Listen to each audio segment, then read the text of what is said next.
आप यहाँ पर देख पा रहे हैं, मैंने चित्र बना दिया है। ये आपका नर जनन तंत्र है और ये आपका मादा जनन तंत्र है।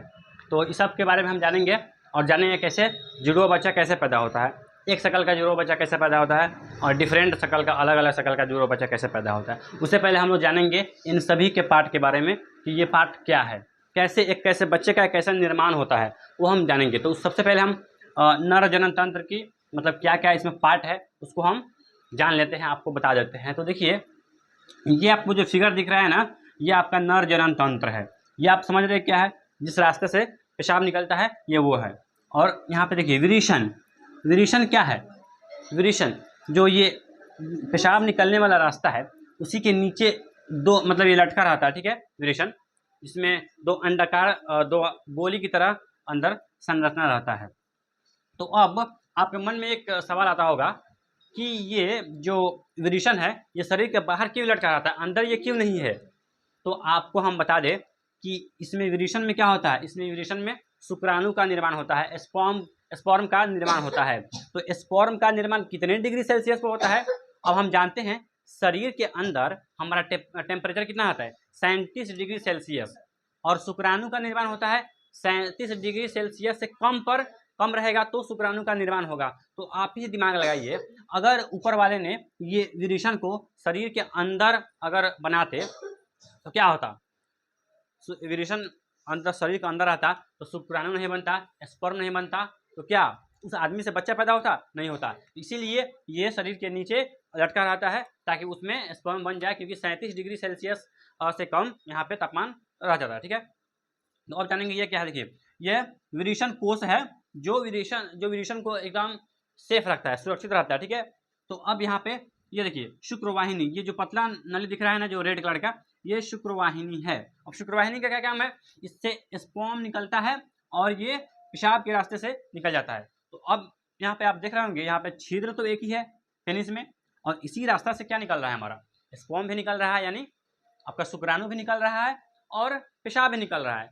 तो ये तो दिक्कत वाली बात हो गई, एक ही रास्ता से दोनों कैसे निकलता है।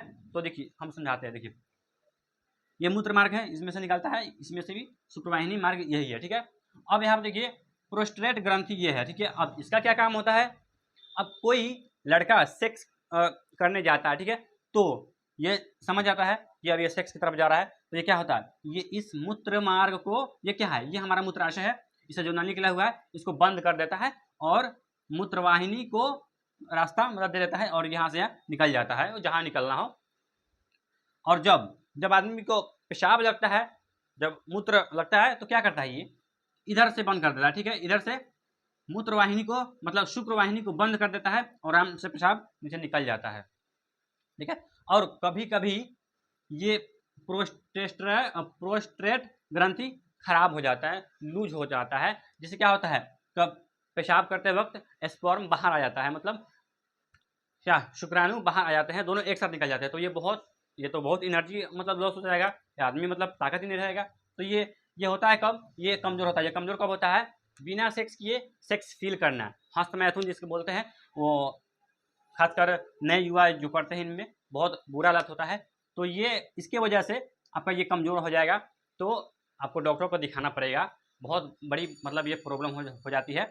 तो आप ये समझ गए कि ये आपका मूत्र नलिका हो गया, ये मूत्राशय है, ये प्रोस्टेट ग्रंथि का क्या काम होता है, और ये विरेचन कहाँ होता है, क्यों विरेचन शरीर के बाहर रहता, अंदर क्यों नहीं रहता है, और इसका शुक्रवाहिनी कैसे कैसे निकलता है, एक साथ निकलता है तो कौन सा बीमारी होता है, ये जान गए। तो अब हम जानेंगे अब यहाँ पे मादा जनन तंत्र के बारे में। तो ये क्या होता है, अब इसमें जानेंगे इसमें बच्चे का निर्माण कैसे होता है, ठीक है। तो अब देखिए यहाँ पे ये क्या है, ये आपका अंडाशय है। स्त्री में 2 अंडाशय होता है, जिस तरह आप यहाँ पे पुरुष में देखें विरेचन कितना, 2 विरेचन होता है जो लटका होता है, ठीक है, 2 विरेचन इसमें होता है और 2 अंडाशय भी इसमें ही होता है। अब अंडाशय क्या करता है, अंडाशय आपका अंडाणु निकालता है, ठीक है। अब देखिए यहाँ पे शुक्राणु का निर्माण, शुक्राणु का आकार कैसे होता है, शुक्राणु देखिए, शुक्राणु ऐसे होता है, ठीक है, ऐसे ऐसे, ठीक है, ऐसे। और ये क्या होता है, ये दिख रहा है, ये माइटोकॉन्ड्रिया है, ये शुक्राणु को धक्का देता है, ढकेलता है, खूब तेजी से ढकेलता है, ठीक है। तो ये अंडाशय है और ये अंडवाहिनी है। अंडाशय यहाँ से निकाल के अंडवाहिनी में अंडा मतलब अंडाणु यहाँ पे रहेगा, ठीक है, जिसको फिलोपियन ट्यूब भी बोलते हैं। तो अब सेक्स के दौरान यहाँ से कितना, यहाँ से आएगा जो भी पुरुष जनन तंत्र है वो इसमें प्रवेश करेगा।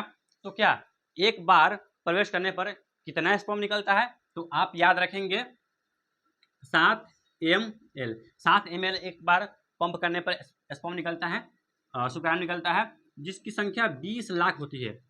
20 लाख शुक्राणु यहाँ से आएंगे, ठीक है, यहाँ से आएंगे और चारों तरफ दिशा में फैल जाएंगे। तो यहाँ पे क्या है, यहाँ पे अंडाणु है, ठीक है, अंडाशय से अंडाणु निकला है, तो चारों तरफ आएंगे और यहाँ आकर इसमें सट जाएंगे, ठीक है, इसको चारों तरफ से घेर लेंगे और इसको धक्का मार के, क्योंकि यहाँ देखो माइटोकॉन्ड्रिया है, धक्का मारेगा, लेकिन ये अंडाणु में माइटोकॉन्ड्रिया नहीं है, ये वहीं पर रुका हुआ है। तो ये शुक्राणु यहाँ से जाएगा और इसको भी धक्का मार के यहाँ से ये क्या है, गर्भाशय आपका, ये जो ये गर्भाशय में ले आएगा, ठीक है, गर्भाशय में इसको यहाँ पे क्या अंडाशय को शुक्राणु लेकर आया गर्भाशय में, और ये 20 लाख शुक्राणु होता है ना, सब मर जाते हैं, सब खत्म हो जाते हैं, नष्ट हो जाते हैं, और एक ही शुक्राणु यहाँ आ पाता है और उसको यहाँ पर ले आता है और भ्रूण का निर्माण होता है। बच्चा का निर्माण नहीं, भ्रूण का निर्माण, क्योंकि जब तक बच्चा माँ के पेट में रहता है, पेट के अंदर रहता है, तो उसको भ्रूण कहते हैं, बच्चा नहीं बोलते। जब वो बाहर आ जाता है तब उसको हम लोग बेबी कहते हैं, ठीक है।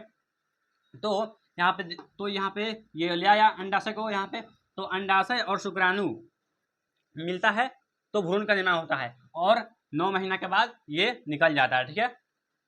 तो अब जानेंगे कि ऐसा ही कब किस वक्त सेक्स करने से आपका बच्चा होता है, मतलब लड़की प्रेग्नेंट हो जाती है, और किस वक्त वो नहीं होती है। ऐसे ही इसका भी टर्म एंड कंडीशन नियम है। अब किसी टाइम मतलब संयोग बना लीजिएगा तो उससे बच्चा पैदा नहीं होगा, उसका भी एक नियम है। चलिए उस नियम को हम जानते हैं, ठीक है।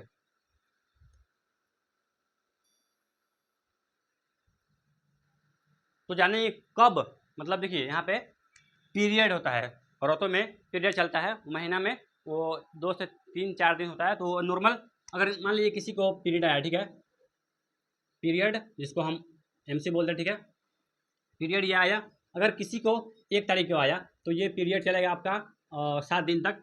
नॉर्मल आपका 2-3-4 दिन की जगह था, किसी के 5 दिन की 6 दिन, तो नॉर्मली 7 दिन ले ले, ठीक है। तो पीरियड जिस समय चल रहा है उस समय सेक्स के मतलब यहाँ पे बच्चा, मतलब यहाँ पे प्रेग्नेंट वो लड़की नहीं होगी, ठीक है। उस समय पीरियड के समय सेक्स करने से वो प्रेग्नेंट नहीं होगी। और यहाँ पे देखिए अब 7 से 14 तारीख के बीच में वो प्रेग्नेंट हो जाएगी, ठीक है। उसी पर क्यों हो जाएगी, क्योंकि अगर इस समय क्या होता है, इस समय आपका अंडाणु बनता रहता है, तो उस समय ये मतलब प्रेग्नेंट नहीं होगी। लेकिन 7 से 14 के बीच में वो बनकर रहता है, ठीक है। उसके बाद फिर यहाँ पे 14 से 21 तक इसमें भी आपका क्या हो जाएगा, इसमें आपका मतलब वो प्रेग्नेंट हो जाएगी। 14 से 21 तक वो प्रेग्नेंट हो जाएगी। लेकिन 21 से आपका 30 के बीच में वो प्रेग्नेंट नहीं होगी, यहाँ पे नहीं होगी, क्योंकि नॉर्मली आपका 20 दिन का उसका टाइम होता है और उसका अंडाणु का, ठीक है। तो अंडाणु यहाँ पे खराब होने लगता है 21 दिन के बाद, 22 दिन के बाद खराब होने लगता है, तो उस समय ये प्रेग्नेंट नहीं होगी, ठीक है। लेकिन वहाँ देखिए 14 दिन, मान लो 14 दिन मतलब वो प्रेग्नेंट हो जाएगी और 14 दिन वो प्रेग्नेंट नहीं होगी, ठीक है। तो अब हम लोग जान लेते हैं कि जुड़वा बच्चा कैसे पैदा होते हैं, ठीक है।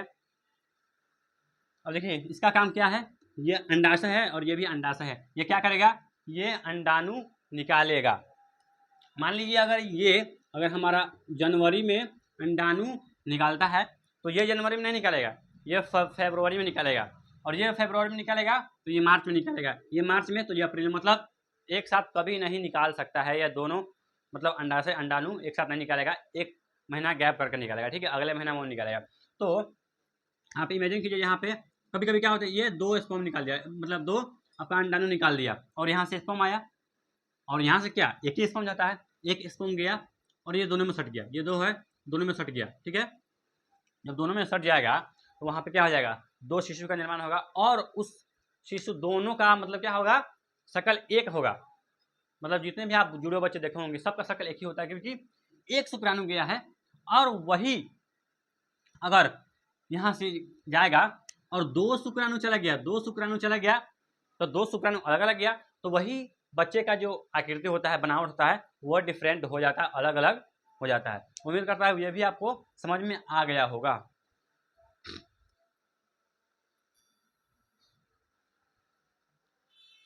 अब जान लेते हैं नसबंदी क्या होता है। ये अक्सर मतलब लेडीज़ों में मान लीजिए किसी का 2-4 हो गया, मतलब बेटा या बेटी हो गया, अब उसको चाहिए हमको अब बच्चा नहीं चाहिए, तो क्या करेगा, नलबंदी कराएगा। नसबंदी नहीं, लड़कियों में क्या होता है, नलबंदी हो गया। अब नलबंदी क्या होता है, नलबंदी में ऑपरेशन करके, ये क्या है, अंडाणु मतलब अंडाशय है, अंडाशय से अंडाणु निकलेगा, तो 2 है तो यहाँ से काट देगा, ठीक है, काट के इसको हटा देगा, इसको बंद कर देगा और इसको भी बंद कर देगा। तो जब यहाँ से अगर अंडाशय से अंडाणु निकलेगा नहीं, शुक्राणु से मिलेगा नहीं, तो वो बच्चा पैदा होगा नहीं होगा, वो भ्रूण का निर्माण होगा ही नहीं। तो यहाँ पे नलबंदी होता है, ये आप समझिए। वही जो पुरुष का डायग्राम था, वहाँ पे पुरुष का नसबंदी होता है, पुरुष का वो नस काट दिया जाता है, तो पुरुष में जो होता है उसको नसबंदी कहते हैं, और ये जो स्त्री में नलबंदी कहते हैं, क्योंकि जब यहाँ से काट दीजिएगा तो यहाँ से अगर निकलबे नहीं करेगा वो अंडाणु, तो क्या, तो शुक्राणु से मिलेगा नहीं मिलेगा, तो क्या होगा, बच्चे का निर्माण नहीं होगा। तो उम्मीद करता हूँ वीडियो अच्छी लगी है। वीडियो अच्छी लगी तो वीडियो को लाइक कीजिए और चैनल को सब्सक्राइब कर दीजिए और वीडियो को शेयर कर दीजिए चारों तरफ।